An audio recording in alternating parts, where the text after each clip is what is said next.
En la Escuela del Espíritu Santo, de Jacques Philippe. Introducción. Oh Jesús mío, qué fácil es santificarse. Solamente hace falta un poquito de buena voluntad. Y si Jesús descubre ese mínimo de buena voluntad en el alma, se apresura a darse a ella. Y nada le detiene, ni las faltas, ni las caídas, absolutamente nada. Jesús tiene prisa por ayudar a este alma, y si el alma es fiel a esta gracia de Dios, en poco tiempo logrará llegar a la más alta santidad que una criatura pueda alcanzar aquí abajo. Dios es muy generoso y no niega a nadie su gracia. Incluso nos da más de lo que pedimos. La vía más corta es la fidelidad a las inspiraciones del Espíritu Santo. Este hermoso texto está extraído del diario de Sor Faustina. La hermana Faustina Kowalska, nacida en 1905 y muerta el 5 de octubre de 1938, fue canonizada por el Papa Juan Pablo II el domingo 30 de abril del año 2000. Esta religiosa polaca recibió de Jesús la misión de dar a conocer al mundo la misericordia divina con mayor profundidad, en especial por medio de un icono del Cristo misericordioso que ella hizo pintar. En su sencillez y concisión ofrece un mensaje extraordinariamente importante a todos los que aspiran a la santidad, dicho con sencillez, a los que quieren responder con la mayor plenitud posible al amor de Dios. La gran pregunta de estas almas, en ocasiones angustiadas, es la de saber cómo hacerlo. Es posible que tú, lector, formes parte de aquellos a quienes esta pregunta no les preocupa demasiado. Quizá tu corazón no ha conocido jamás esa aspiración de amar a Dios tanto como sea posible amarle. Entonces, te lo ruego, suplica al Espíritu Santo que ponga en ti ese deseo y pídele que no te deje descansar jamás. Entonces serás dichoso. Dichosos los que tienen hambre y sed de justicia, porque serán saciados. Mateo 5:6. El sentido de la justicia en la Escritura, más que el que le damos habitualmente, se refiere a la actitud del hombre cuya voluntad se ajusta plenamente a la de Dios, amándole y amando al prójimo. Dicho de otro modo, lo que entendemos por santidad. Para los que aspiran así a la plenitud del amor, cualquier indicación que ilumine o acorte su camino es muy valiosa. Casi nadie tiene conciencia de ello, pero en mi opinión es tan necesario que las almas santas se santifiquen más y más rápidamente como que los pecadores se conviertan, pues ello beneficia igualmente a la Iglesia. El mundo se salvará por la oración de los santos. Por eso, aunque no todos entenderán este lenguaje, consideramos de gran importancia el hecho de transmitir a los cristianos de hoy el gran mensaje de los santos, con el fin de permitirles progresar con mayor rapidez hacia la perfección del amor. La cuestión clave de este camino es quizá la de saber en qué concentrar nuestros esfuerzos, y eso no siempre es evidente, ni es siempre lo que nos imaginamos al iniciarlo. En este pasaje, como en otras determinadas reflexiones de su diario, Sor Faustina nos da una indicación, fruto de su experiencia, que merece ser oída. La vía más corta es la fidelidad a las inspiraciones del Espíritu Santo. Más que dispersar nuestros esfuerzos en aspectos de nuestra vida que quizá resultarían estériles o poco eficaces, Sor Faustina nos propone centrarlos en este punto. Estar atentos a reconocer, acoger y poner en práctica las inspiraciones del Espíritu Santo. Eso, con gran diferencia, será lo más gratificante. Vamos a explicar la razón y a continuación describiremos lo que significa. Primera parte. La santidad es la obra del Espíritu. La ilusión general es la de pensar que la santificación es obra del hombre. Se trata de trazar un programa de perfección bien claro y de ponerse manos a la obra con valor y paciencia para llevarlo a cabo de forma progresiva. Y eso es todo. Desgraciadamente o afortunadamente, eso no es todo. Es indudable que el valor y la paciencia son necesarios, pero ciertamente no lo es que la santidad consista en el cumplimiento de un programa de vida que nos fijamos, por varias razones, dos de ellas las principales a las que nos referimos a continuación. La tarea es superior a nuestras fuerzas. Es imposible acceder a la santidad por nuestras propias fuerzas. Toda la Escritura nos enseña que solo puede ser fruto de la gracia de Dios. Jesús nos dice: sin mí no podéis hacer nada. Juan 15:15. Y San Pablo: el querer está en mí, pero no el hacer lo bueno. Romanos 7:18. Los mismos santos lo atestiguan. Veamos cómo se expresa Grignon de Montfort hablando de esta santificación que es el plan de Dios para nosotros. Oh, qué obra admirable, el polvo transformado en luz, la suciedad en pureza, el pecado en santidad, la criatura en el Creador y el hombre en Dios. Oh, obra admirable, lo repito, pero una obra difícil en sí misma e imposible para la sola naturaleza. Solamente Dios, por una gracia, y una gracia abundante, puede conseguirlo, y la creación de todo el universo no es una obra maestra tan grande como esta. Del secreto de María, Casals, 1979, comienzo de la primera parte. Sean los que sean nuestros esfuerzos, no podemos cambiarnos a nosotros mismos. Solo Dios puede terminar con nuestros defectos, con nuestras limitaciones en el orden del amor. Solamente Él tiene un dominio lo bastante profundo de nuestros corazones para ello. Ser conscientes de esto nos evitará gran número de combates inútiles y de desánimos. No tratemos de hacernos santos por nuestras propias fuerzas. Por supuesto, eso no quiere decir que no debamos esforzarnos, pero para que nuestros esfuerzos no resulten estériles, debemos orientarlos en la buena dirección. No han de ir dirigidos a conseguir la perfección como resultado de ellos, sino a dejar actuar a Dios sin oponer resistencia, para abrirnos lo más plenamente posible a su gracia que nos santifica, sino de encontrar el medio de actuar de modo que Dios nos haga santos. Eso exige mucha humildad. Renunciar a la orgullosa pretensión de lograrlo por nosotros mismos. Aceptar nuestras carencias. Pero al mismo tiempo es muy estimulante. En efecto, si nuestras propias fuerzas tienen límites, no los tiene el poder y el amor de Dios.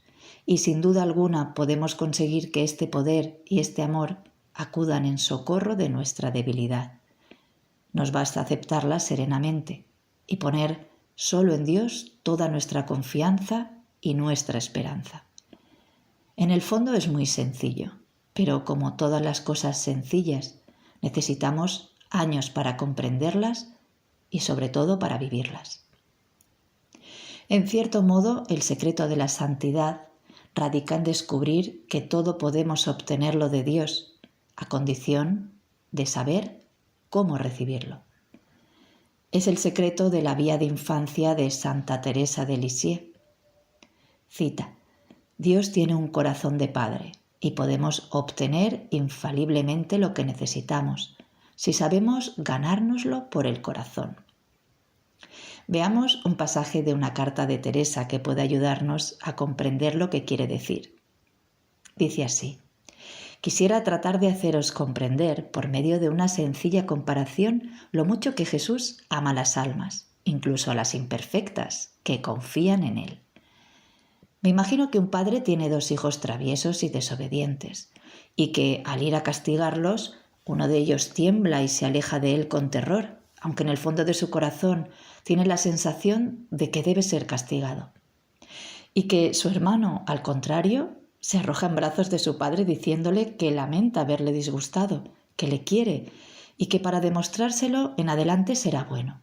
Después, si este niño pide a su padre que le castigue con un beso, No creo que el corazón del padre pueda resistirse a la confianza filial de su hijo, del que conoce la sinceridad y el cariño.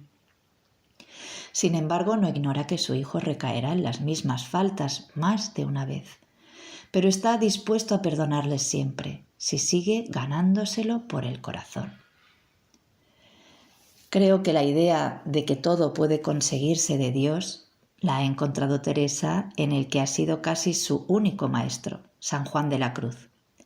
Esto es lo que nos dice este último en su cántico espiritual. Grande es el poder y la porfía del amor, pues al mismo Dios prenda y liga. Dichosa el alma que ama, pues tiene a Dios por prisionero rendido a todo lo que ella quisiere, porque tiene tal condición, que si le llevan por amor y por bien, le harán hacer cuanto quisieren. Esta frase audaz sobre el poder que pueden tener nuestro amor y nuestra confianza sobre el corazón de Dios comporta una hermosa y profunda verdad. El mismo San Juan de la Cruz lo expresa en otros términos. Lo que mueve y vence es una esperanza porfiada. Y también, cita, se agrada tanto el amado del alma que es verdad decir que tanto alcanza de él cuando ella de él espera. La santidad no es un programa de vida, sino algo que se obtiene de Dios.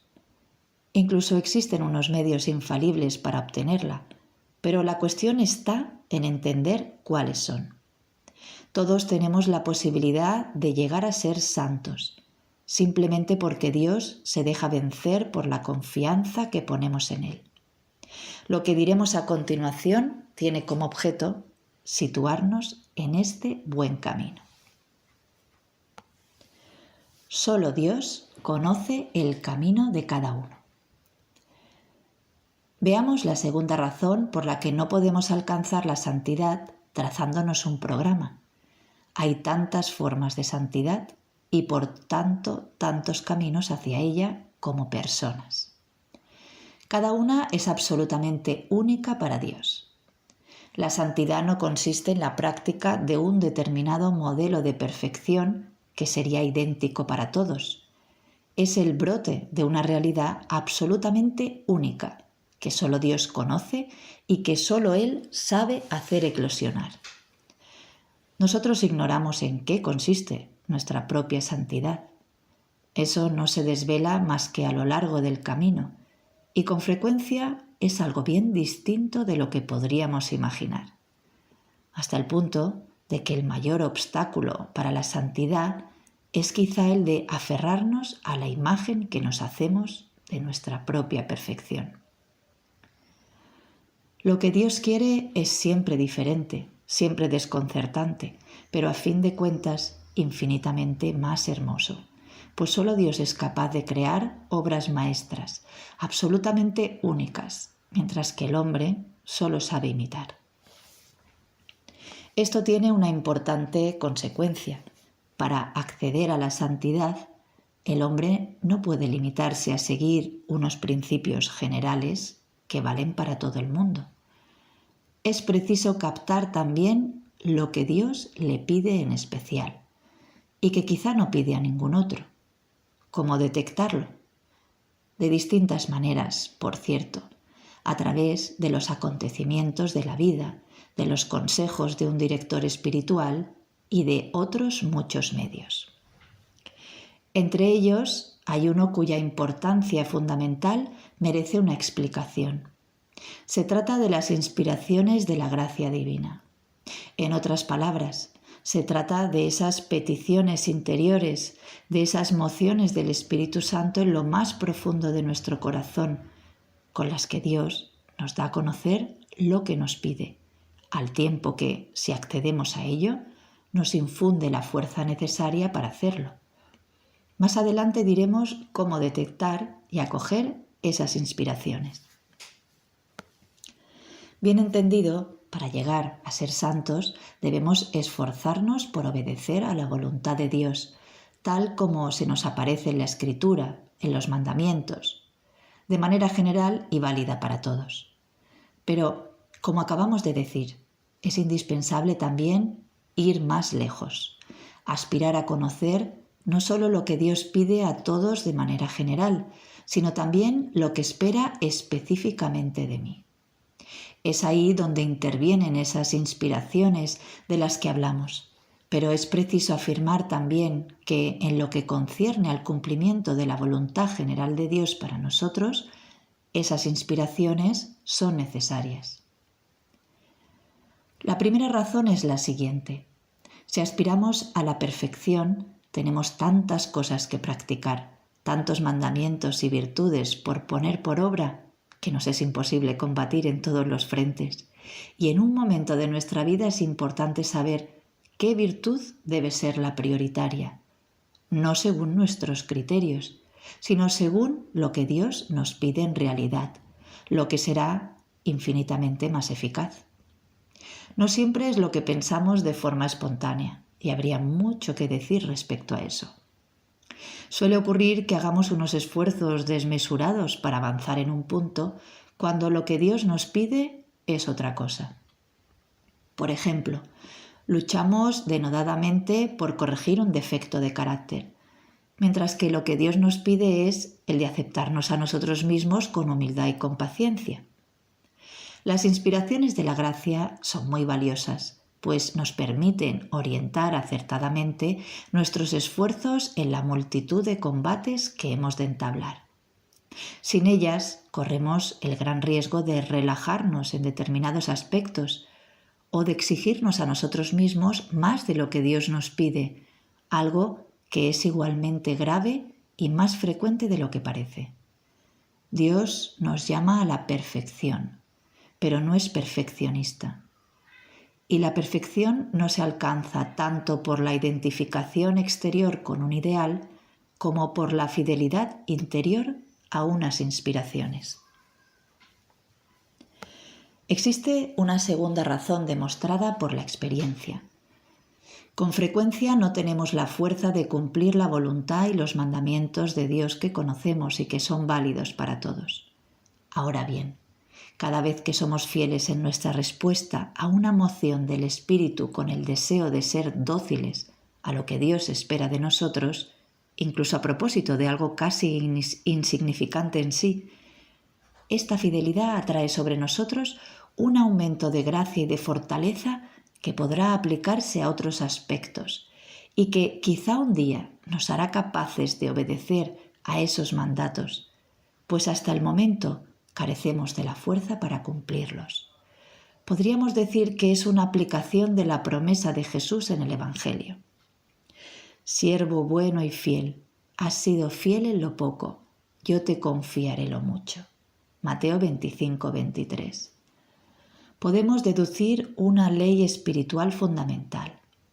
Obtendremos la gracia de ser fieles en las cosas importantes, lo que por el momento nos resulta imposible a fuerza de ser fieles en las cosas pequeñas a nuestro alcance, sobre todo cuando esas cosas pequeñas son las que nos pide el Espíritu Santo llamando a nuestro corazón por medio de sus inspiraciones.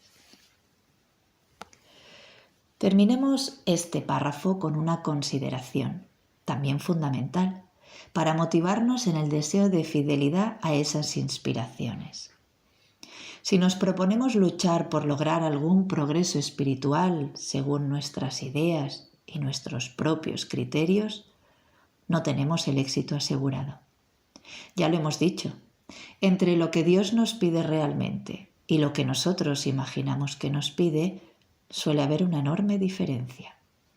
No obtendremos la gracia para hacer lo que Dios no nos pide, y al contrario, tenemos asegurada su gracia para lo que espera de nosotros. Dios da lo que ordena. Cuando nos inspira a hacer algo, si realmente es Él la fuente de esta inspiración, concede al mismo tiempo la capacidad para hacerlo, incluso si nos supera o nos asusta en un primer momento. Toda moción divina, al tiempo que es luz para comprender lo que Dios desea, es fuerza para cumplirlo, luz que ilumina la inteligencia y fuerza que anima a la voluntad. La fidelidad a la gracia atrae a otras gracias. Veamos un breve relato de Sor Faustina, extraído también de su diario.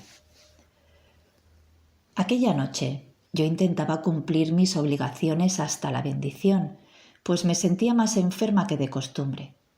Inmediatamente después de la bendición fui a acostarme, pero de repente al entrar en mi cuarto sentí interiormente que tenía que ir a la celda de Sor N, que tenía necesidad de ayuda. Entré enseguida en su celda y Sor N me dijo: «Oh, hermana mía, qué bien que Dios te haya traído». Hablaba en voz tan baja que apenas podía oírla. Me dijo: «Hermana mía, por favor, trata de traerme un poco de té con limón. Tengo mucha sed y no puedo moverme porque sufro mucho». Y realmente era así, y tenía mucha fiebre. La acomodé mejor y un poco de té calmó su sed.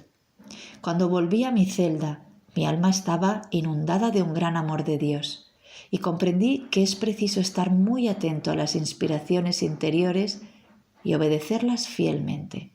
Y la fidelidad a una gracia atrae a otras. Este texto ilustra algunas de las cosas dichas anteriormente. Subraya un punto capital. Cada fidelidad a una inspiración está recompensada con gracias más abundantes, en especial con unas inspiraciones más frecuentes y más poderosas, y aparece también como un impulso del alma hacia una mayor fidelidad a Dios, una percepción más clara de su voluntad y una mayor facilidad para cumplirla. Así lo afirma también San Francisco de Sales. Cuando se aprovecha bien una inspiración que el Señor nos da, nos concede otra, y así nuestro Señor continúa otorgando sus gracias a medida que se aprovechan. Carta en la edición de Annecy, al presentar los puntos esenciales de la espiritualidad de San Francisco de Sales, al padre Ravier afirma que las inspiraciones son uno de los medios de los que se sirve el Espíritu Santo para guiar a cada uno en cada instante. Discernirlos y seguirlos es uno de los puntos más importantes de la vida devota. El dinamismo fundamental que podrá conducirnos poco a poco hacia la santidad radica en nuestra fidelidad a una gracia que atrae a otras. Santa Teresa de Lisieux nos atestigua también ese dinamismo de la fidelidad que hace cada vez más fácil el cumplimiento de la voluntad de Dios. La práctica de la virtud me resulta dulce y natural. Al principio mi rostro solía traslucir el combate, pero poco a poco desapareció esa impresión y se me hizo fácil la renuncia desde el primer momento. Jesús lo dijo: «Al que tiene se le dará y abundará». Por una gracia fielmente recibida, Él me concedía una multitud de otras. Del manuscrito autobiográfico de Santa Teresa de Lisieux. Añadamos que esto va acompañado de la gracia de la felicidad. Normalmente, la obediencia al Espíritu nos cuesta en un primer momento, porque choca con nuestros temores, con nuestros apegos, pero a fin de cuentas, esta obediencia siempre lleva consigo una efusión de gracia que ensancha el corazón y hace que el alma se sienta libre y feliz al caminar por los caminos del Señor. Correré por el camino de tus mandamientos, pues tú ensancharás mi corazón. Salmos 119, 32. Dios nos recompensará ampliamente con una generosidad que solo es propia de Él. Nos trata como el Dios que es. Hay también en ello como una ley espiritual confirmada por la experiencia y que merece ser apuntada. Esta vía de la docilidad a las mociones del Espíritu Santo, aunque es exigente, pues el Espíritu sopla donde quiere, es una vía de libertad y de felicidad, en la que el alma camina sin coacción y el corazón no se siente oprimido, sino dilatado. Esta dilatación del corazón es como un signo patente de la presencia del Espíritu. El Espíritu Santo recibe acertadamente el apelativo de Consolador. Cuando las acogemos, estas llamadas del Espíritu que nos iluminan y nos empujan a obrar, vierten en nuestro corazón, además de luz y fuerza, una especie de bálsamo de descanso y de paz que con frecuencia nos colma de consuelo. Incluso en el caso de que su objeto fuera de escasa importancia, esas llamadas al proceder del Espíritu Divino participan del poder que Dios tiene para consolarnos y colmarnos. Por sí sola, una gotita del bálsamo del Espíritu Santo puede llenar nuestro corazón de un contento mayor que todos los bienes de la tierra, porque participa de la infinitud de Dios. Richard de San Víctor dice: me atrevo a afirmar que una sola gota de esos consuelos divinos puede hacer lo que todos los placeres del mundo no podrían lograr. Estos no serenan el corazón, y una sola gota de la dulzura interior que el Espíritu Santo vierte en el alma la arrebata fuera de sí y le causa una santa embriaguez. Derramas el óleo sobre mi cabeza y mi copa rebosa. Salmo 23. Y esta unción del Espíritu se derrama irremisiblemente en el alma que hace el bien que le inspira el Espíritu. Y encontramos otra importante ley de la vida espiritual. Lo que es capaz de satisfacer a nuestros corazones no son tanto los bienes que recibimos, sino el bien inspirado por Dios que practicamos. Hay más felicidad en dar que en recibir. Acabamos de demostrar hasta qué punto es fecundo acoger y obedecer a las mociones del Espíritu, e incluso llegar a decir con Sor Faustina que es el principal medio de nuestra santificación. Se nos plantean distintas preguntas. ¿Cómo reconocer y discernir esas mociones del Espíritu? ¿Recibimos todos esas mociones? ¿Con qué frecuencia? ¿Cómo favorecer su presencia en nuestra vida espiritual? A continuación, intentaremos responder a estas preguntas, empezando por la última. Continuará.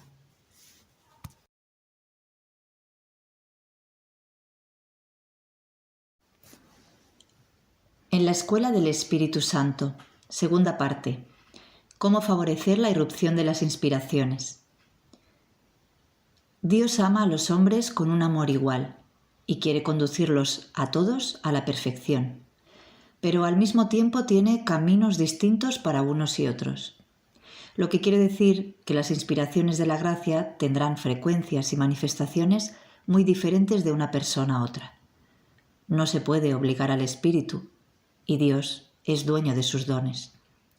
No obstante, no podemos dudar de que Dios concederá a todo el mundo las inspiraciones necesarias para su propia santificación. Oigamos a San Francisco de Sales. Oh, cuán dichosos son aquellos que tienen sus corazones abiertos a las inspiraciones santas, porque jamás faltan a nadie las que le son necesarias para vivir santa y piadosamente en su estado y para ejercer religiosamente las obligaciones de su profesión y vida. Porque, así como Dios, por mediación de la naturaleza, da a cada animal los instintos que le son necesarios para su conservación y para el ejercicio de sus propiedades naturales, así también, si nosotros no resistimos a la gracia divina, danos a cada uno las necesarias inspiraciones para vivir, obrar y conservarnos santamente en la vida espiritual. Del Tratado del Amor de Dios, primer monasterio de la Visitación.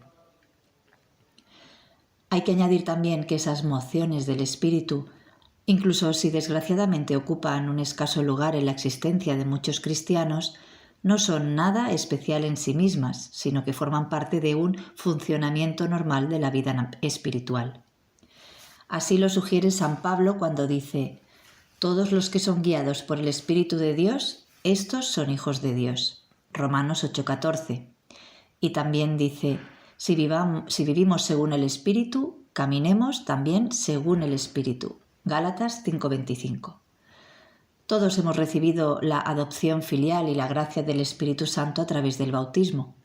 El fruto normal de ese sacramento es la aparición en nuestra vida de lo que se llama en teología los dones del Espíritu Santo, que tienen por objeto disponer al alma a experimentar prontamente el impulso de la inspiración divina. Y dice también: los dones del Espíritu Santo capacitan a las almas para someterse a las mociones divinas, de la Suma Teológica de Santo Tomás de Aquino. Todo cristiano debe, pues, desear y pedir las gracias a la inspiración. Ciertamente, Dios las concede en mayor o menor medida, y a quien mucho se le ha dado, mucho se le exigirá. Lucas 12:48. Como al que menos se le ha dado, menos se le pedirá. Falta decir que no son facultativas, pero pueden ser decisivas para nuestro avance espiritual, y el hecho de acogerlas en nuestra vida es de la mayor importancia. ¿Qué es lo que permite concretamente la manifestación de las inspiraciones de la gracia? ¿Qué hemos de hacer para que el Señor nos haga beneficiarnos de ellas en la mayor medida posible? A continuación, damos cierto número de condiciones que favorecen su manifestación. Practicar la alabanza y la gratitud. Quizá lo que nos impide recibir de Dios unas gracias más abundantes es simplemente no reconocer las que nos ha concedido y no agradecérselas suficiente. No hay duda de que si damos gracias a Dios con todo nuestro corazón por cada gracia recibida, en especial por las inspiraciones, Él nos concederá aún más. Oigamos a Santa Teresa de Lisieux hablando a su hermana Céline. Lo que más atrae las gracias de Dios es la gratitud, pues si le agradecemos un bien, se conmueve y se apresura a concedernos 10 más. Y si se las agradecemos con la misma efusión, qué incalculable multiplicación de gracias. Yo tengo la experiencia, inténtalo y lo verás. Mi gratitud por todo lo que me da no tiene límites, y se lo demuestro de 1000 maneras. Consejos et souvenirs, recogidos por Sor Genoveva. No se trata de actuar con cálculo, sino de ser conscientes de que nuestra ingratitud con respecto a Dios nos repliega sobre nosotros mismos y nos cierra a su gracia. Bendice, alma mía, a Yahvé, y no olvides ninguno de sus favores, dice el Salmo. La alabanza purifica el corazón y lo dispone maravillosamente a recibir la gracia divina y las mociones del Espíritu Santo. Desearlas y pedirlas. Por supuesto, es preciso desearlas y pedirlas con frecuencia en la oración. Pedid y se os dará. Lucas 11:9. Esa debería ser una de las peticiones que dirigimos a Dios con mayor frecuencia. Inspírame en todas mis decisiones y haz que no descuide ninguna de tus inspiraciones. Debemos pedirlo en todas las circunstancias de nuestra vida, en momentos especiales, ante unas decisiones importantes o cuando tenemos la impresión de que nuestra vida con el Señor se estanca un poco y hemos de vivificarla. Quizá nos es conveniente tomarnos unos días de retiro y de rezar con más intensidad para pedir la luz del Espíritu Santo. Y sería bien sorprendente que Dios no nos responda entonces con sus inspiraciones. Estar decididos a no negar a Dios cosa alguna. Más que una oración consciente y concreta sobre este tema, es importante que haya en nosotros una firme y constante determinación de obedecer a Dios en todas las cosas, grandes o pequeñas, sin excepción. Cuanto mayor es nuestra actitud de plena fidelidad, más nos favorece Dios con sus inspiraciones. Yo no digo que haya que ser efectivamente capaces de obedecer en todo a Dios. Eso, indudablemente, es todavía imposible a causa de nuestra fragilidad. Pero hay que estar firmemente decididos y actuar de modo que, especialmente gracias a la oración, nos fortalezcamos incesantemente en el propósito de no descuidar ninguno de los deseos que Dios podría expresarnos, por insignificante que sea. Advirtamos que esta determinación no debe convertirse en escrúpulos de los que podría servirse el demonio para desalentarnos, como el temor a dejar de lado la voluntad de Dios o la angustia de no captarla. En ese ámbito, como en todos, hemos de dejarnos guiar por el amor y no por el temor. Y como decía San Francisco de Sales, hemos de amar la obediencia más que temer a la desobediencia. Carta a Santa Juana de Chantal. Debemos fortalecernos sin cesar en el propósito de ser dóciles a Dios. cuidando de que el demonio no se sirva jamás de él para turbarnos con inquietudes o para descorazonarnos cuando se produzcan nuestras inevitables caídas. Vivir una obediencia filial y confiada. Para conseguir que Dios nos desvele su voluntad a través de sus inspiraciones, es preciso empezar por obedecer a los deseos de Dios que ya conocemos. Esto tiene varios campos de aplicación. Como hemos dicho anteriormente, cada fidelidad a la gracia atrae gracias nuevas, siempre más abundantes. Si estamos atentos a obedecer a las mociones del Espíritu, estas serán más numerosas. Y al contrario, si somos negligentes, correrán el riesgo de hacerse más escasas. A todo el que tiene se le dará, pero al que no tiene incluso lo que tiene se le quitará. Lucas 19:26. Dice Jesús: ese es ya un primer principio. Para obtener más inspiraciones hay que empezar por obedecer a las que recibimos. Es evidente que Dios nos gratificará con nuevas inspiraciones siempre que nos vea más fieles en el cumplimiento de su voluntad cuando ésta se nos manifiesta por otras vías. Los mandamientos, nuestros deberes de estados, etc. Conocemos múltiples expresiones de la voluntad de Dios sin necesidad de que sean inspiraciones especiales. La voluntad de Dios se nos da a conocer de un modo general por medio de los mandamientos de la Escritura, las enseñanzas de la Iglesia, las exigencias propias de nuestra vocación, de nuestra vida profesional, etc. Si existe en nosotros un deseo sincero de fidelidad en todos esos ámbitos, el Espíritu de Dios nos favorecerá con más mociones. Si somos negligentes en nuestros deberes habituales, por muchas inspiraciones particulares que pidamos a Dios, pocas posibilidades tendremos de que nos escuche. No olvidemos tampoco aceptar por amor de Dios todas las ocasiones legítimas que se nos ofrecen para vivir la obediencia en el terreno de la vida comunitaria, familiar o social. Ciertamente, hay que obedecer a Dios más que a los hombres, pero es ilusorio creernos capaces de obedecer a Dios cuando somos incapaces de obedecer a los hombres. En ambos casos hay que superar los mismos obstáculos: el apego a nosotros mismos, a nuestra voluntad propia. El que solo obedece a las personas si ello le complace, se hace muy dulces ilusiones en cuanto a su capacidad de obedecer al Espíritu Santo. Si no estoy dispuesta a renunciar nunca a mi propia voluntad, mis ideas, mis gustos, mis aficiones, frente a los hombres, ¿qué me garantiza que seré capaz de ello cuando Dios me lo pida? Vivir el abandono. Por último, no olvidemos la forma de obediencia, quizá más importante y más descuidada. Es lo que podríamos llamar la obediencia a los acontecimientos. A fin de cuentas, los sucesos de la vida son la expresión más segura de la voluntad de Dios, porque no corren el riesgo de una interpretación subjetiva.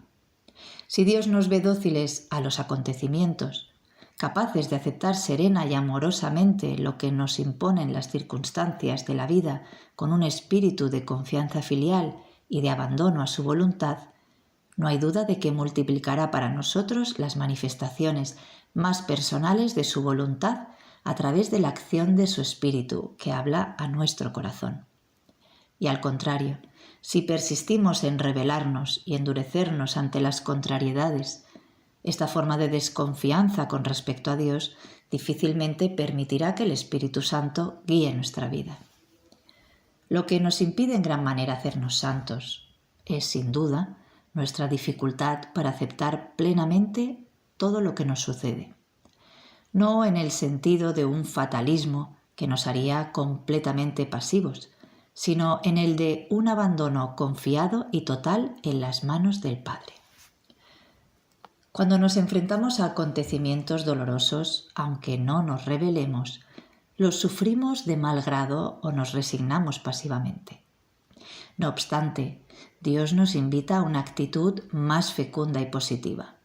Hacer como Santa Teresita, que decía: yo elegí todo, sobreentendiéndose, yo elijo todo lo que Dios quiere para mí. No me limito a sufrir, sino por una decisión libre de mi voluntad, decido elegir lo que no he elegido. Santa Teresita tiene esta frase: quiero todo lo que me contraría. Exteriormente esto no cambia en nada la situación, pero interiormente lo cambia todo. Esa aceptación, inspirada por el amor y la confianza, me hace libre, ahora activo y no pasivo, y permite a Dios sacar un bien de todo lo que me sucede, de lo bueno como de lo malo. Evidentemente, esta noción plantea un difícil problema teológico y existencial. No se trata de caer en el fatalismo o en la pasividad, ni de decir que todo lo que sucede es voluntad de Dios. Dios no quiere el mal ni el pecado. Muchas de las cosas que ocurren no se deben a la voluntad de Dios, pero en su sabiduría, que resulta escandalosa para nuestra inteligencia, las permite. Dios nos pide que hagamos todo lo posible por eliminar el mal.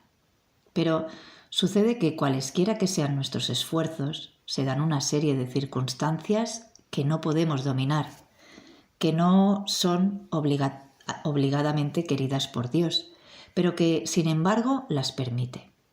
Y nos invita a aceptarlas con paz y confianza, incluso si nos hacen sufrir y nos contrarían. No se trata de aceptar el mal, sino aceptar la misteriosa sabiduría de Dios que permite el mal.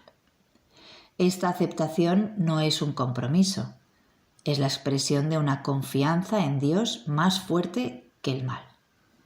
En ello hay una forma de obediencia, dolorosa pero fecunda. Significa que después de haber hecho todo lo que cabe, estamos invitados, ante lo que los acontecimientos imponen de todos modos a nuestra voluntad, a vivir una actitud de abandono y confianza filial en nuestro Padre Celestial, en la seguridad de que, cita, todas las cosas contribuyen al bien de los que aman a Dios. Romanos 8:28. Por poner un ejemplo, Dios no quiso la traición de Judas o la cobardía de Pilatos. Dios no puede querer el pecado, pero las permitió y quiso que Jesús aceptara filialmente esos hechos, como lo hizo. Cita, Padre, no se haga mi voluntad, sino la tuya. Marcos 14:36. Continuará.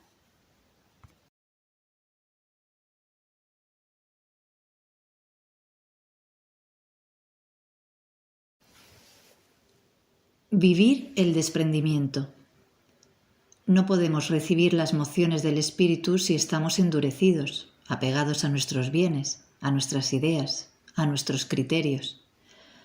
Para dejarnos guiar por el Espíritu de Dios, necesitamos una gran docilidad y una flexibilidad que se adquieren poco a poco a través de la práctica del desprendimiento.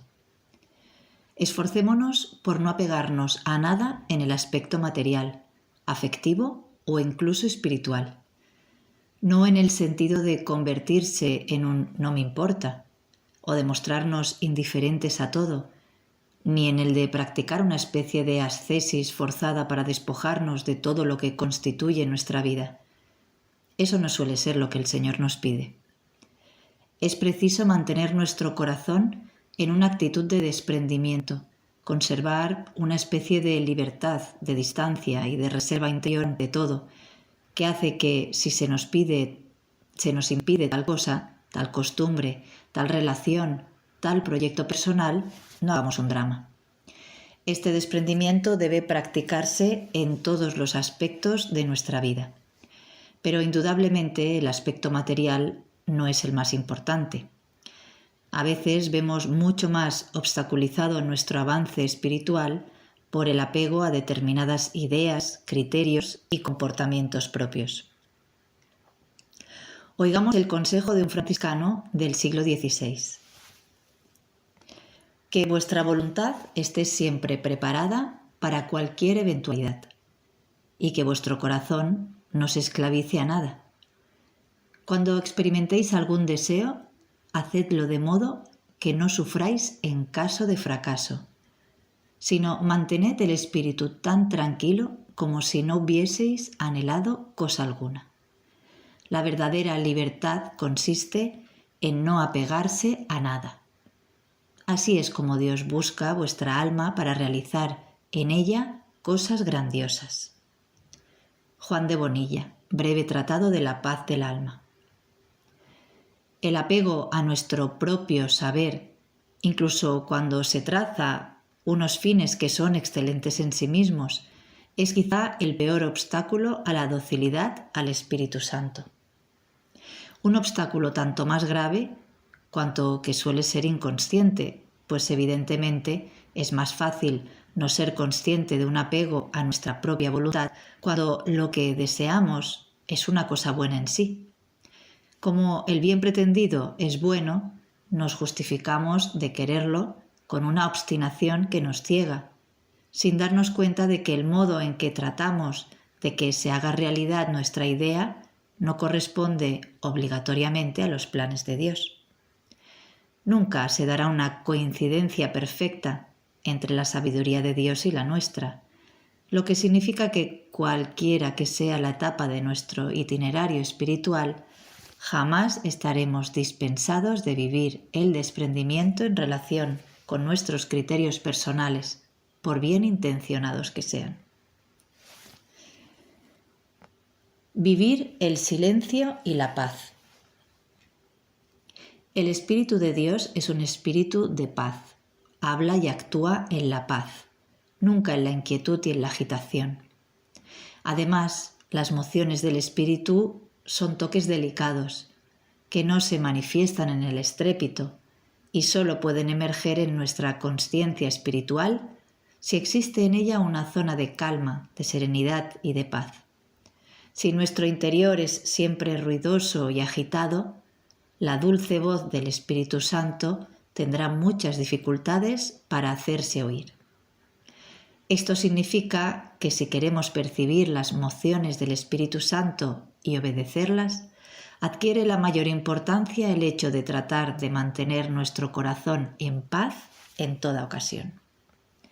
Esto no es fácil, pero a fuerza de luchar por adquirir la esperanza en Dios, el abandono, la humildad y la aceptación de nuestras miserias gracias a una confianza inconmovible en la misericordia divina, llegaremos a ello paso a paso. No queremos insistir aquí en este tema, pues ya lo hemos tratado en otro libro, en el de La paz interior de Jacques Philippe. Pero es importante subrayarlo, porque si no tratamos de vivir la paz en todas las circunstancias que nos hacen perderla, y son numerosas, difícilmente seremos capaces de escuchar la voz del Espíritu Santo cuando quiera hablar a nuestro corazón. Se lo impedirá la agitación que permitimos que reine en él. Como ya explicamos en la obra citada, cuando atravesamos por momentos difíciles, es muy beneficioso el esfuerzo que hacemos por permanecer en paz en toda ocasión. Justamente el hecho de mantener esa paz nos dará el máximo de oportunidades para reaccionar ante esa situación, no de un modo humano, inquieto y precipitado, que nos puede llevar al desastre, sino prestando atención a lo que el Espíritu Santo pueda sugerirnos, lo que, bien entendido, será muy provechoso. Pongamos, pues, en práctica estas palabras de San Juan de la Cruz.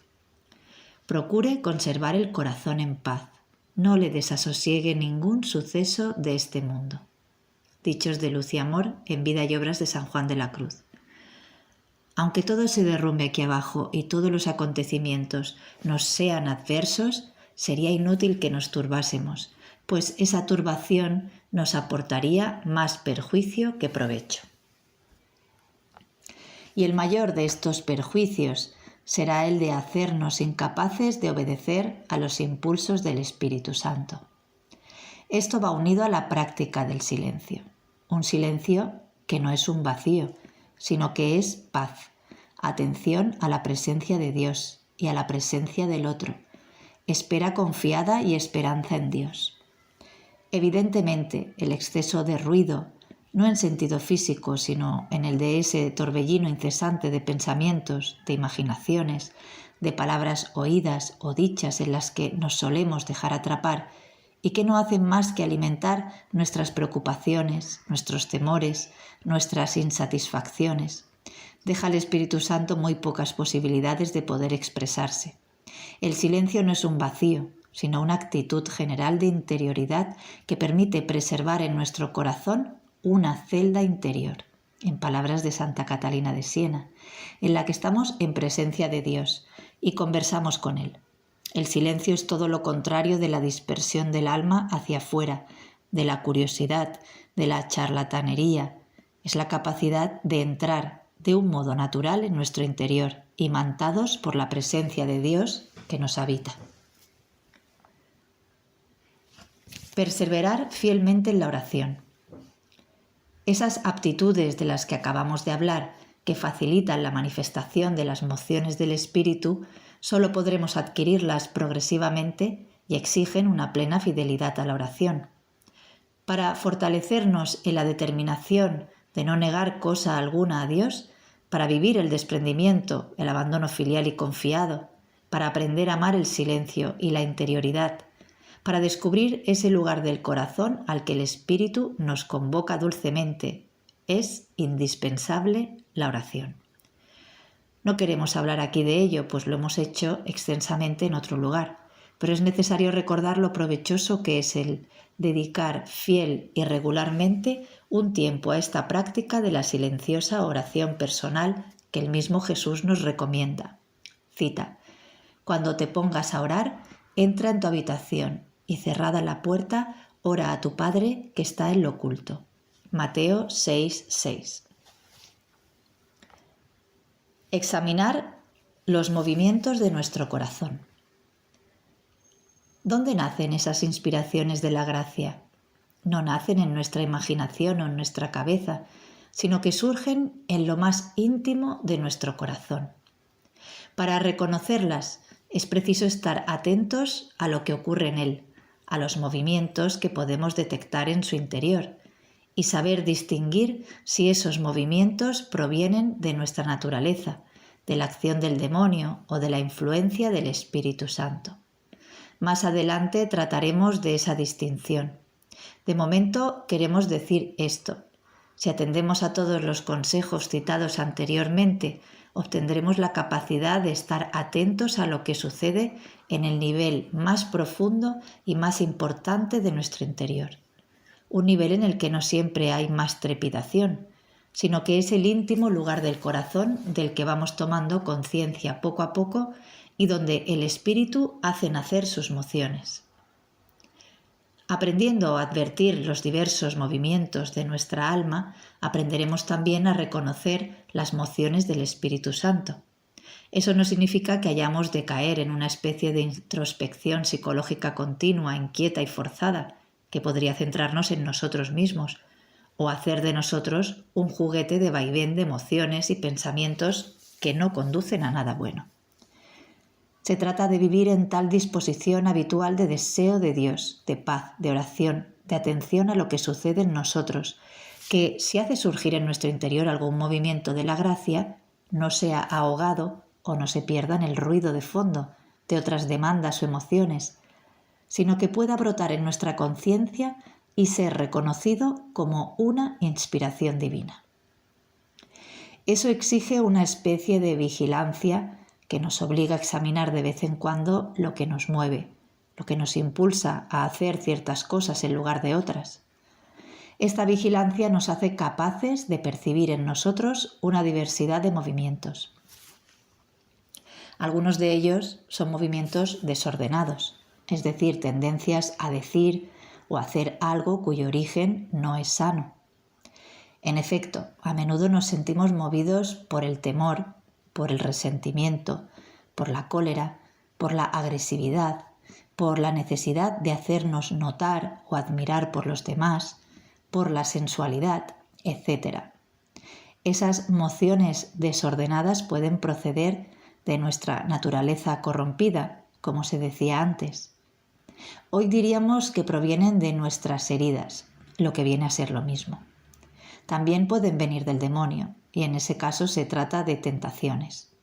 Y al contrario, en ocasiones nos vemos impulsados por movimientos buenos, como un deseo sincero y desinteresado de ayudar a alguien. Esos movimientos buenos pueden tener un origen natural, no todo está corrompido en nosotros, o sobrenatural, es decir, ser el fruto de la actuación de la gracia divina en nuestra alma de un modo no forzosamente consciente. Apuntemos también que algunos movimientos aparentemente buenos, cuyo fin parece bueno, pueden no serlo en realidad y provenir del demonio, que es astuto y que en ocasiones nos empuja a hacer algo que parece bueno, pero que de hecho es contrario a la voluntad de Dios y cuyos resultados serían negativos en nuestra vida. El clima de interioridad del que hablamos nos ayuda a percibir la diversidad de esos movimientos, de su origen, de sus efectos. Por ejemplo, los que dejan en nosotros alegría y paz y los que, al contrario, suscitan inquietud y tristeza. Este examen de nuestro corazón nos ayudará especialmente a tomar conciencia de ciertos movimientos que surgen en nuestro interior de vez en cuando y que con un poco de experiencia llegaremos a ser capaces de identificar como invitaciones del Espíritu Santo, que nos impulsa a hacer o no hacer determinadas cosas. Nos referimos a inspiraciones de la gracia y de la importancia que tiene el seguirlas, pues son muy fecundas para nuestro progreso espiritual y muy valiosas para ayudarnos en el servicio de Dios y del prójimo. Estas inspiraciones pueden ser más o menos abundantes, eso depende de Dios. No obstante, mejor será no dejarlas perder, pues nos abren a la acción del Espíritu Santo que acude en ayuda de nuestra flaqueza. Romanos 8:26. Abrir el corazón a un director espiritual. Si contamos con la posibilidad de abrir nuestro corazón a una persona que pueda aconsejarnos espiritualmente, se nos facilitará extraordinariamente el discernimiento de la acción del Espíritu Santo. Frecuentemente no somos capaces de ver con claridad en nosotros mismos, en nuestras motivaciones, y explicando con palabras lo que estamos viviendo, conseguiremos la luz a través del diálogo con una persona que cuente con cierta experiencia. Sabemos que Dios bendice la actitud de abrir el corazón. En efecto, es una actitud de humildad. Reconocemos que no nos bastamos a nosotros mismos y de confianza en el otro. Además, da pruebas de que, puesto que ponemos los medios, es realmente sincero nuestro deseo de ver claro para cumplir la voluntad de Dios. Estas disposiciones agradan mucho a Dios, que no deja de responder a ellas con sus gracias. Es preciso pedir encarecidamente al Señor que nos proporcione a alguien al que abrir nuestro corazón y aprovechar las ocasiones que nos concede con este objeto, lo que en ciertas circunstancias exige valor. No desesperemos, sin embargo, si aún sin culpa por nuestra parte no lo logramos fácilmente. Si no encontramos un Padre espiritual a pesar de buscarlo sinceramente, no nos preocupemos, Dios proveerá de otro modo. Añadamos que no hemos de descuidar la confesión frecuente, incluso aunque no llegue a ser una dirección espiritual, es también un camino de purificación del corazón y de luz para comprender lo que sucede en nuestra alma. Continuará.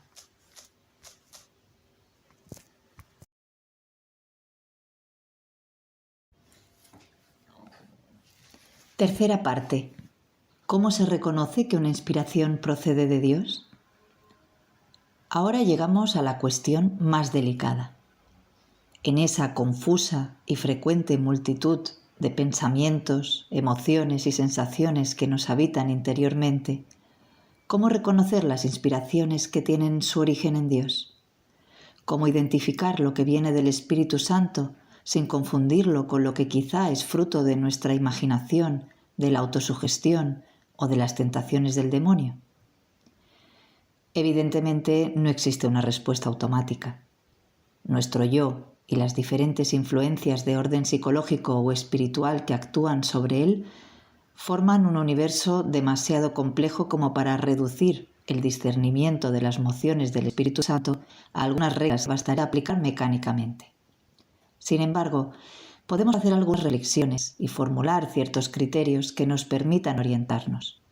Estos criterios no nos harán lograr una infalibilidad que no existe en esta materia, aunque bastan para ir adelante, incluso si a veces lo hacemos a tientas, y para hacer posible una colaboración cada vez más estrecha entre nuestra libertad y la gracia divina.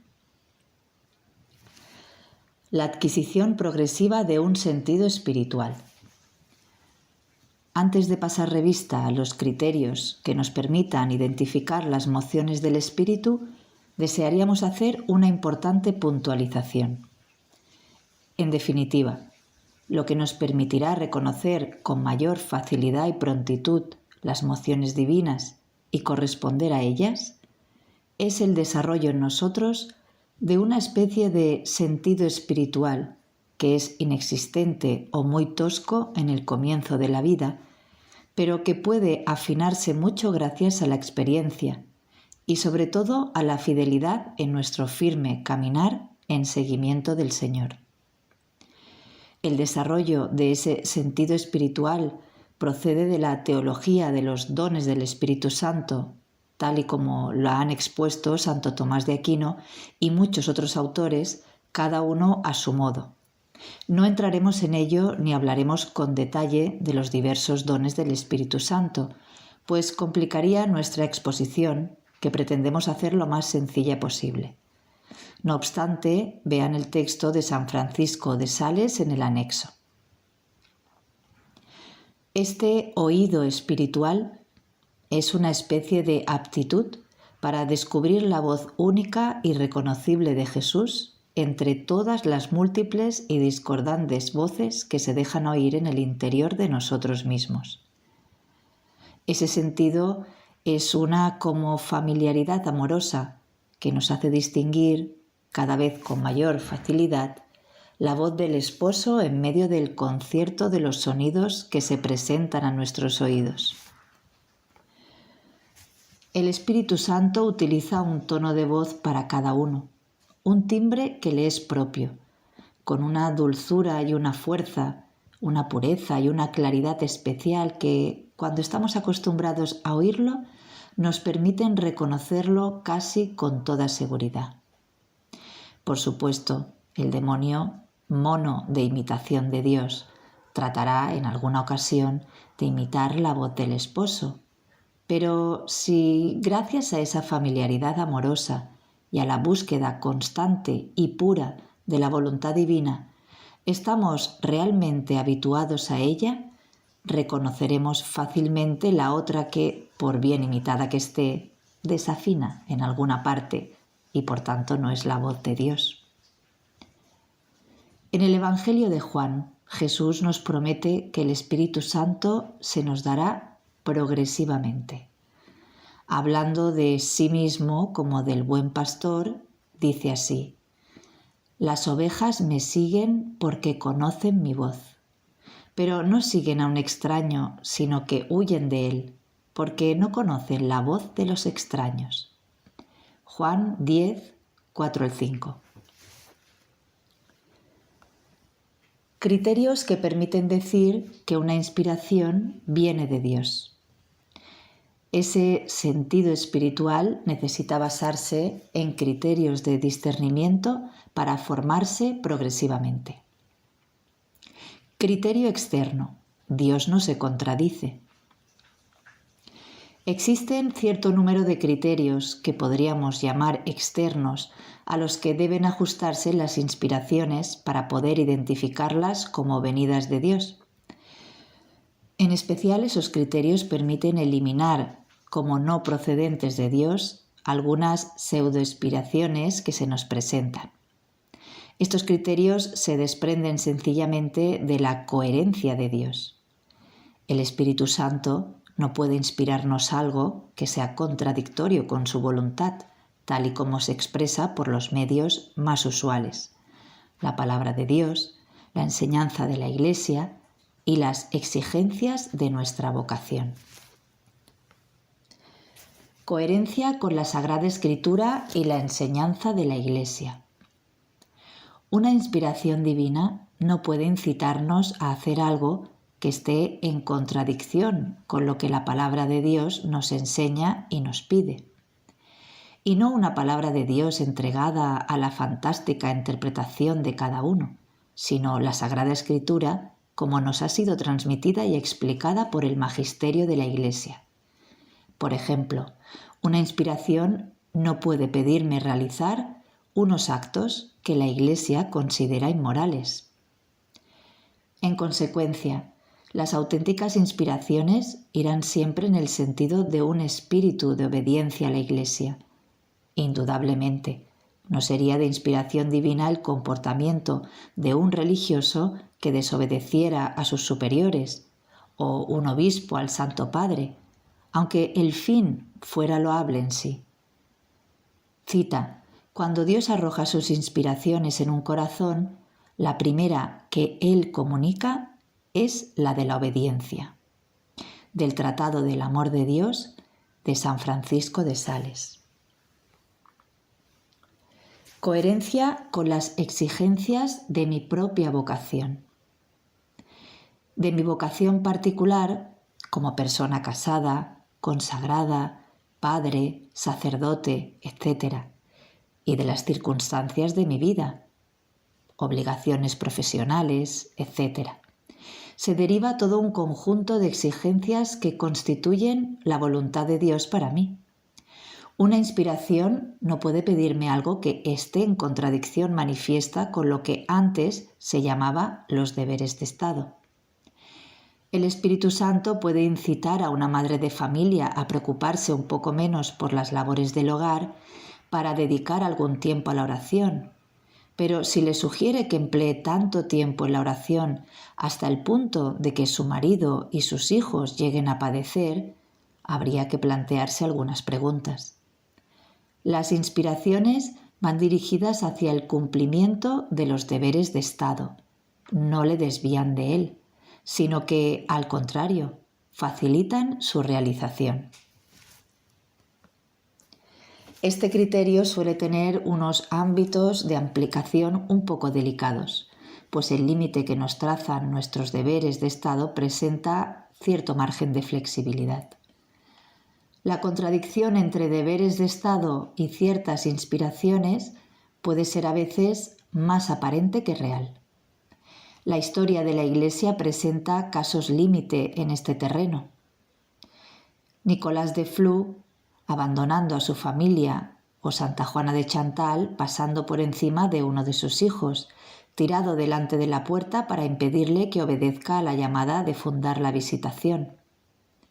Pero estas decisiones no eran fruto de la obstinación, habían sido maduradas profundamente en la oración, en la meditación y sometidas al criterio de un director espiritual.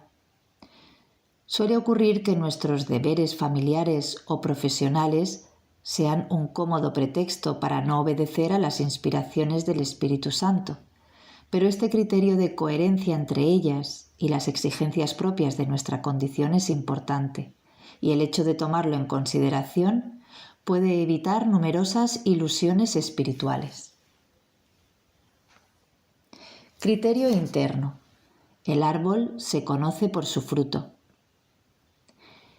El criterio de discernimiento más importante es el que nos da el mismo Jesús en el Evangelio. El árbol se conoce por su fruto. Si obedecemos, la inspiración divina será fecunda y dará frutos buenos, frutos de paz, de alegría, de caridad, de unidad, de humildad.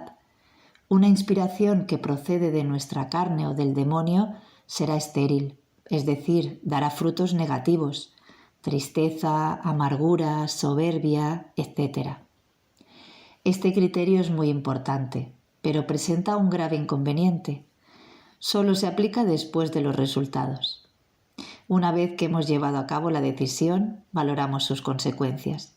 Sin embargo, en la práctica preferiríamos evidentemente tener unos criterios que nos permitieran evitar los errores y por lo tanto saber si una inspiración es de Dios o no antes de adoptarla.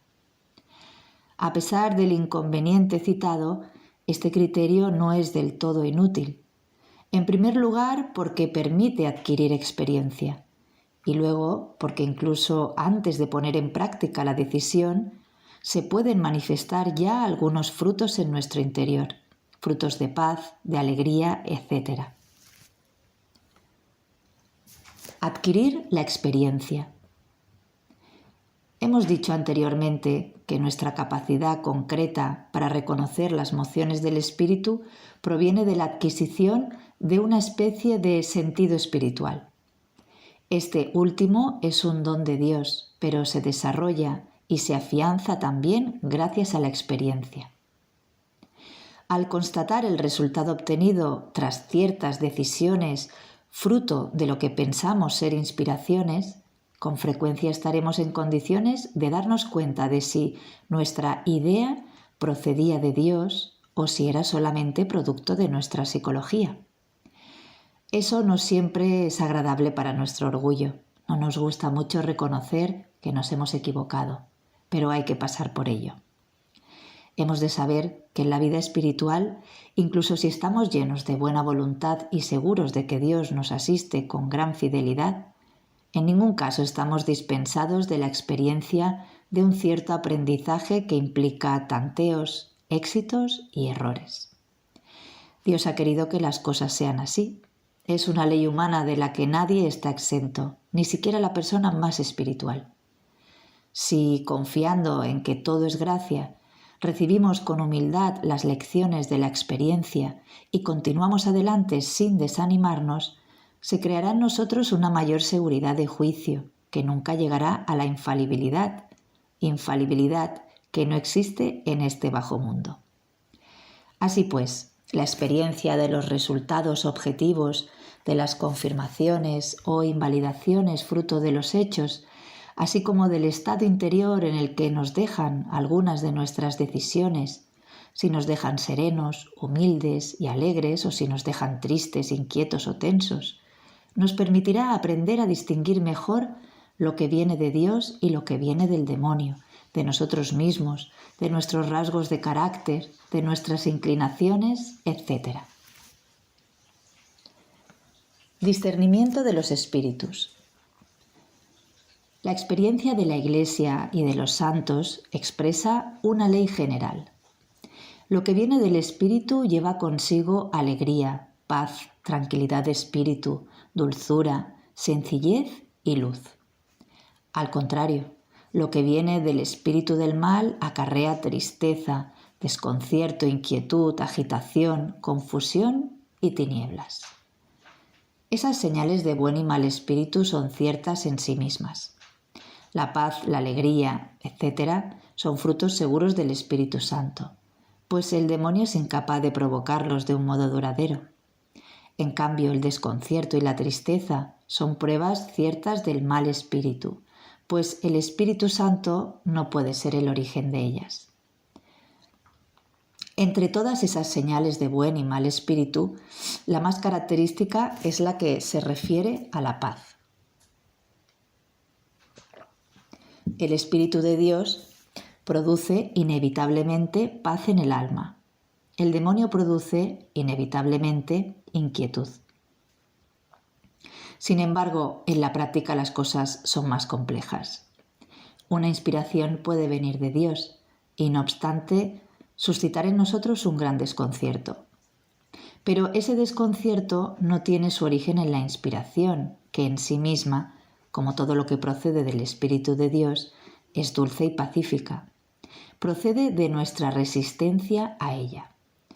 Una vez que la recibimos y dejamos de oponer esa resistencia, nuestro corazón se encuentra entonces inmerso en una profunda paz.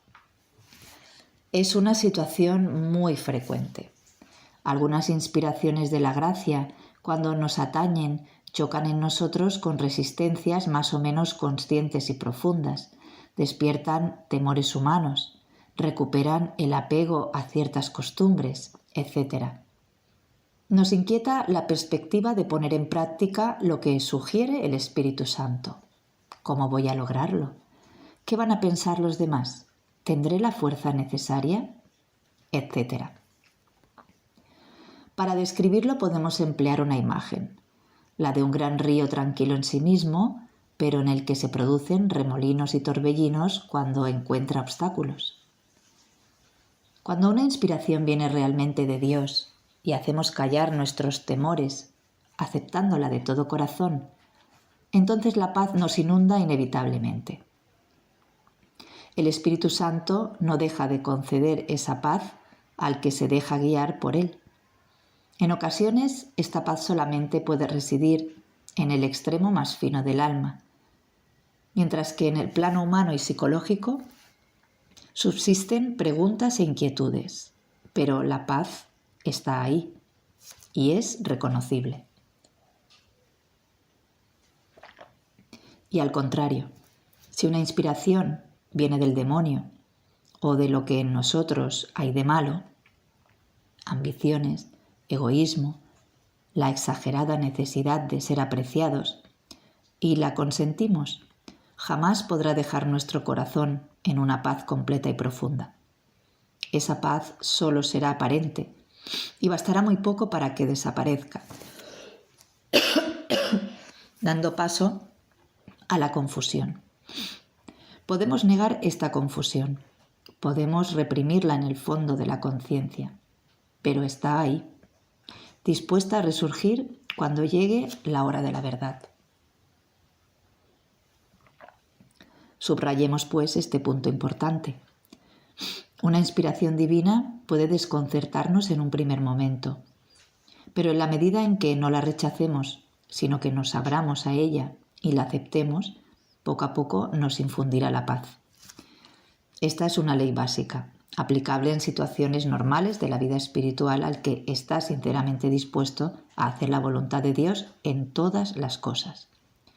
Sin embargo, la vida espiritual y la interacción entre lo espiritual y lo psicológico son realidades complejas, y así pueden presentarse situaciones de prueba, de temperamentos psicológicos peculiares, que hacen difícil la aplicación práctica de este criterio. Pero sigue siendo fundamental, y lo encontramos en toda la tradición de la Iglesia. Signos complementarios: constancia y humildad. Una de las características del Espíritu de Dios es la constancia. En cambio, lo que viene de nuestra carne o del espíritu malo es inestable y variable. Sabemos que nada hay más inconstante que nuestro humor o nuestros antojos, y lo mismo el demonio. Nos empuja en una dirección, luego en otra. Nos pone en mente la idea de abandonar un proyecto para emprender uno nuevo, de modo que al final no hagamos nada en absoluto. Una de las frecuentes estrategias que pone en práctica para impedirnos llevar a cabo un propósito bueno consiste en hacernos seducir por otro que consideramos mejor, con objeto de que nos apartemos del primero. Y al contrario, las inspiraciones divinas son estables y constantes. Por eso, como regla general, es conveniente no obedecer a una inspiración con demasiada rapidez, sobre todo en temas importantes, con el fin de comprobar que no desaparece completamente al cabo de cierto tiempo, lo que será una prueba de que no proviene de Dios. Otra característica del Espíritu de Dios consiste en que, al iluminarnos e impulsarnos a actuar, imprime en el alma una profunda humildad. Nos hace obrar el bien de tal modo que nos sintamos felices al hacerlo, pero sin presunción, sin vanagloria ni autosatisfacción. Percibimos claramente que el bien que realizamos no viene de nosotros mismos, sino que viene de Dios. Cuando actuamos movidos por el Espíritu Santo, puede haber en ello, porque somos humanos, un punto de vanagloria que viene a parasitarnos y contra el que hemos de defendernos, pero en el fondo vemos claramente que no somos más que fragilidad, que todo el bien que podemos realizar procede de Dios y que no tenemos motivos para enorgullecernos. Esta auténtica humildad no aparece en el que actúa por impulso de su carne o del demonio. Y no olvidemos que en la práctica, una de las pruebas más seguras de humildad es el espíritu de obediencia. En conclusión, podemos decir que las inspiraciones divinas se reconocen en esto. Nos infunden paz, no son variables e imprimen en nosotros sentimientos de humildad. Hagamos ahora unas reflexiones complementarias sobre el tema del discernimiento de la voluntad de Dios. Continuará.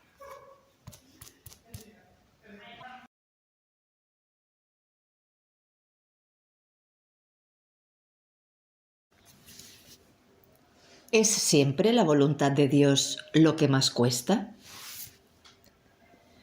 Evidentemente, la voluntad de Dios y en consecuencia las inspiraciones de su gracia suelen ir en sentido contrario a nuestras tendencias inmediatas, en la medida en que, con frecuencia, son deseos de una comodidad egoísta, de facilidad, de pereza, etc. San Juan de la Cruz nos dice en un célebre pasaje: que el alma se aplique sin cesar no a lo más fácil, sino a lo más dificultoso, no a lo más gustoso, sino antes a lo que da menos gusto. Subida al Monte Carmelo. Al decir esto no está equivocado, siempre dentro del contexto en que se expresa. Pero no habría que interpretar erróneamente tales máximas y tomar como una ley sistemática para descubrir la voluntad de Dios el principio de que en una situación determinada lo que nos pida será siempre lo más difícil.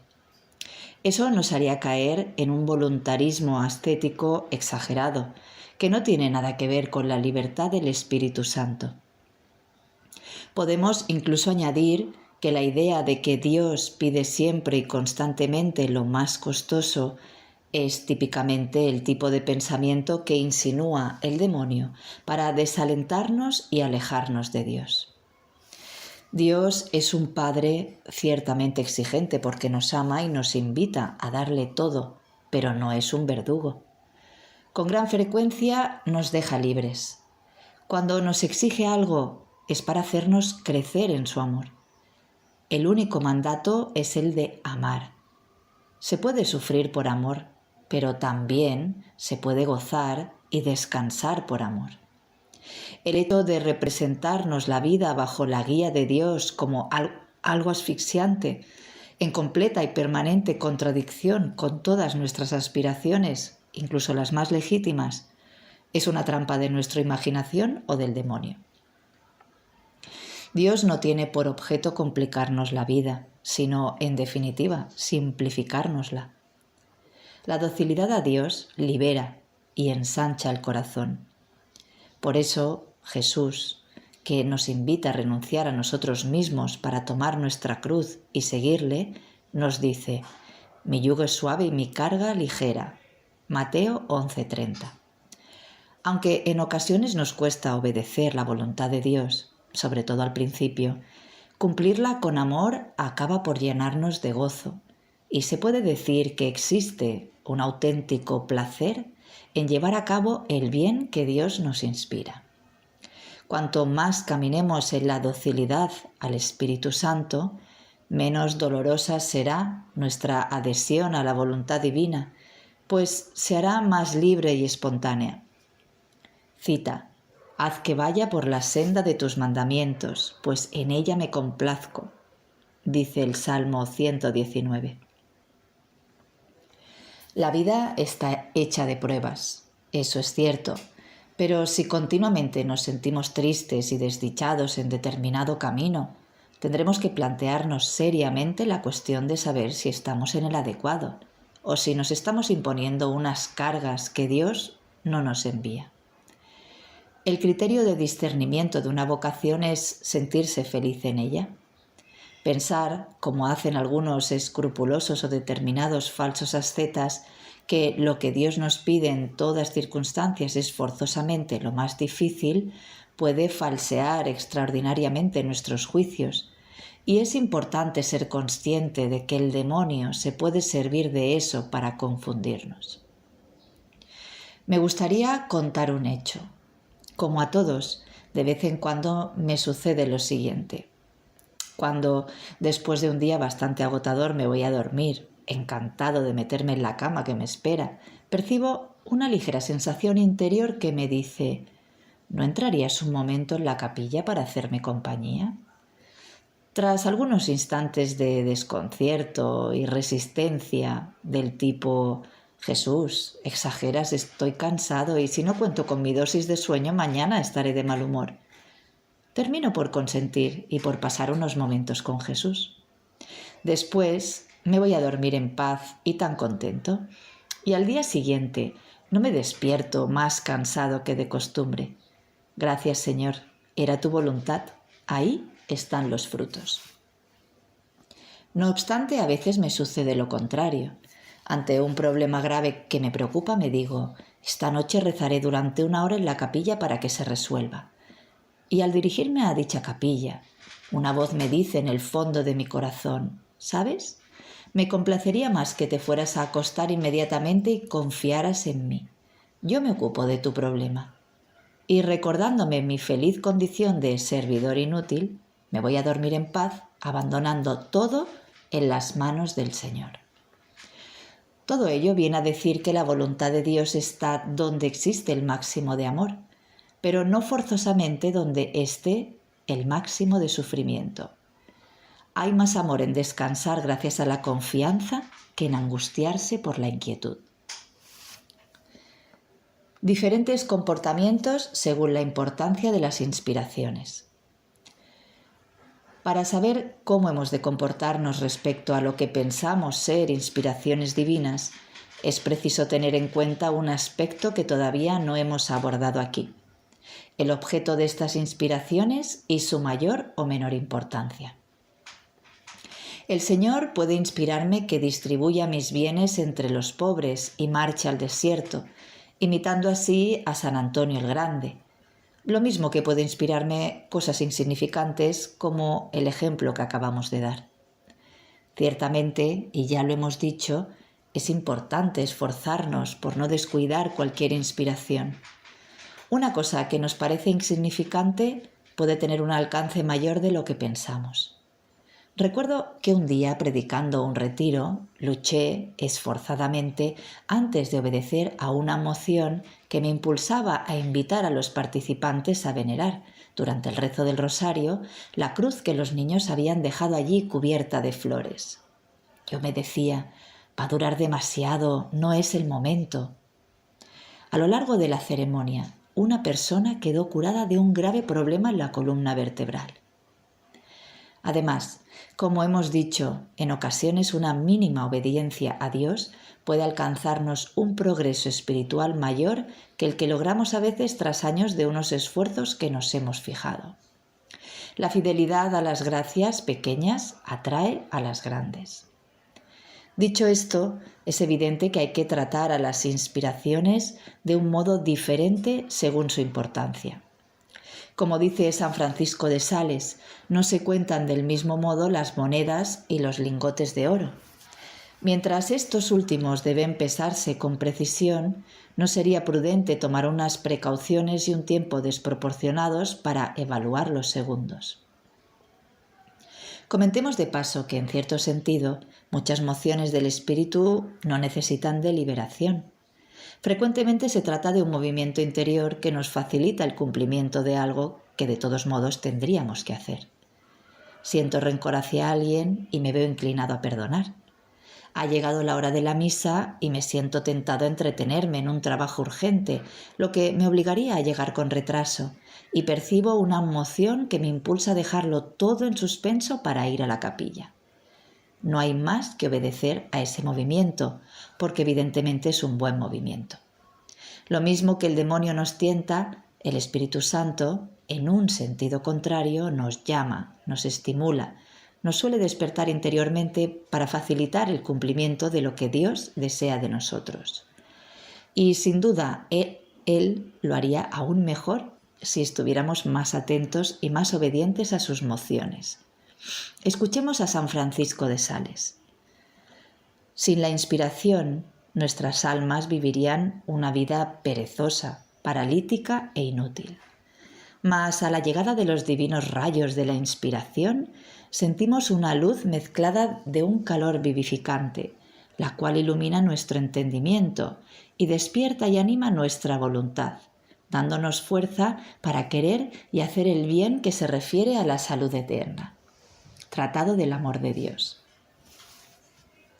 Hay ocasiones en que una emoción nos llama a algo desacostumbrado que no entra en el discurrir normal de nuestras actividades, sin, por otra parte, tener una extremada importancia. Ya hemos dado algunos ejemplos. El Señor me impulsa a un acto de caridad, a un servicio, a un momento de oración, a un pequeño sacrificio, a un gesto de humildad, etc. En esos casos hay que evaluar rápidamente la cosa.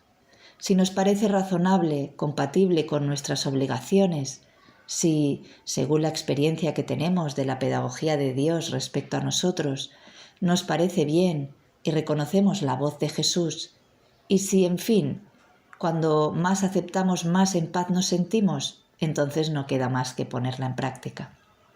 Si nos hemos equivocado e inmediatamente comprendemos que se trataba de un movimiento de vanagloria, de presunción o de una idea que nos habíamos formado, no será una catástrofe, servirá para nuestra educación espiritual y, por otra parte, Dios no nos lo tomará en cuenta.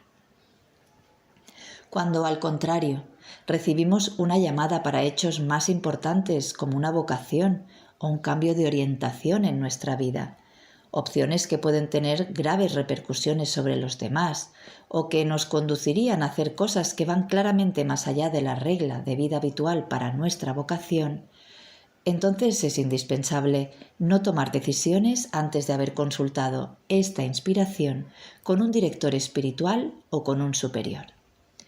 Esta obediencia agrada a Dios, aunque en ocasiones puede retrasar aparentemente el cumplimiento de cosas que Él mismo nos pide.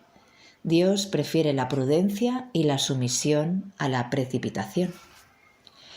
En cambio, es muy probable que sin esta obediencia enseguida seamos juguetes del demonio, que al ver nuestra precipitación para seguir unas inspiraciones sin consultarlas con alguien cuando es necesario, muy pronto nos engañará y nos conducirá poco a poco a hacer cosas que no tendrán nada que ver con la voluntad de Dios. En la mayoría de las ocasiones, en caso de dudas sobre nuestra futura conducta, lo mejor será que nos abramos a una o varias personas de nuestra confianza y obedezcamos sus consejos, si no tenemos unos motivos decisivos para actuar de otro modo, en lugar de multiplicar unas reflexiones y unas ponderaciones personales que corren el riesgo de hacernos dar vueltas sobre lo mismo y, más que otra cosa, aumentar nuestra confusión. ¿Y cuándo no somos fieles a la gracia? Ya hemos insistido en la importancia de no desdeñar ninguna de las inspiraciones divinas, pues eso podría llevarnos a una actitud de temor, un temor que, ante nuestra resistencia a recibir esas inspiraciones, puede tener consecuencias irremediables en nuestra vida con el Señor. Insistimos en ello para subrayar la importancia de ese modo de colaboración con lo que Dios opera en nuestra vida y para hacernos atentos a Él, pero no tiene por objeto suscitar un temor que inquieta y descorazona. Hemos de hacer todo lo posible para evitar la infidelidad, pero saber al mismo tiempo que no es irremediable cuando nos sorprende. El Señor está siempre dispuesto a levantarnos cuando caemos, y si después de ellas nos volvemos hacia Él con un corazón humilde y confiado, encuentra el medio de transformar esas caídas en bienes.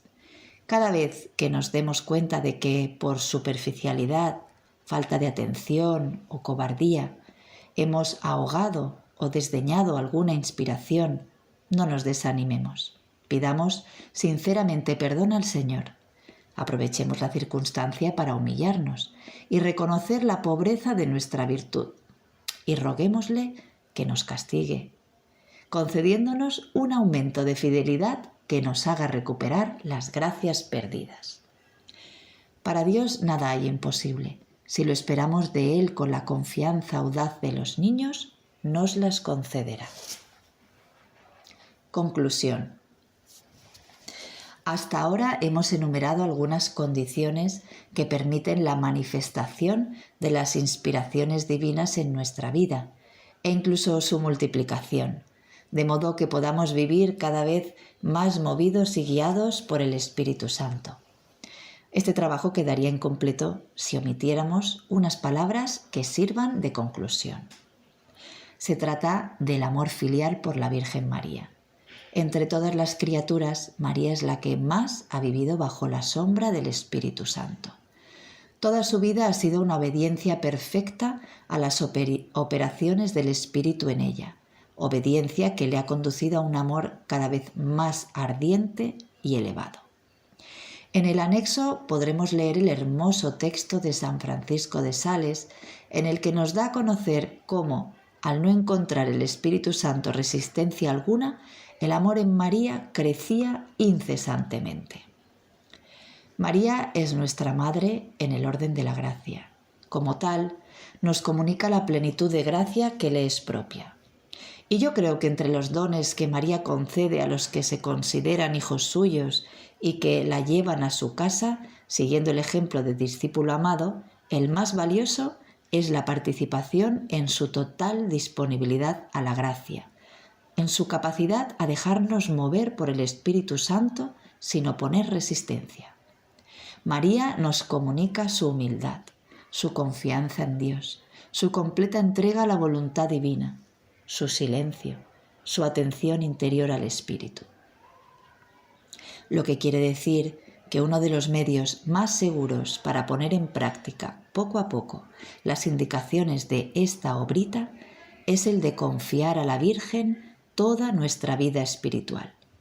Ella nos enseñará lo que ha vivido tan perfectamente, a reconocer con seguridad, a acoger con confianza plena y a poner en práctica con una fidelidad total todas las llamadas de la gracia a través de las cuales Dios opera en nuestras vidas, así como en la de su humilde esclava, maravillas de amor. Fin.